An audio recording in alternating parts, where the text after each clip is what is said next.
এখন ছোট ছোট করছি, আমরা উঠেছে। আর আমি আমরা টক করছি। কড়াইতে একটু সর্ষের তেল দিয়েছি, এর মধ্যে অল্প কিছু সর্ষে দিচ্ছি ফোড়নে। তারপরে আমরা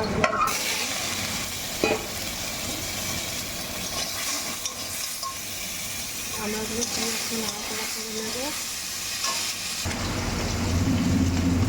একটু সময় নাড়াচাড়া করে নিয়েছি। এবারে একটু লবণ দেবো পরিমাণ মতো, সামান্য একটু হলুদ,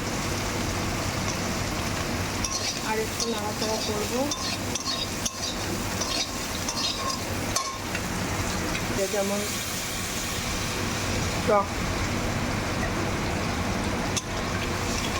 রাখতে চান সেটুকু পরিমাণ জল দেবেন। আমড়াগুলো সিদ্ধ হয়ে গিয়েছে।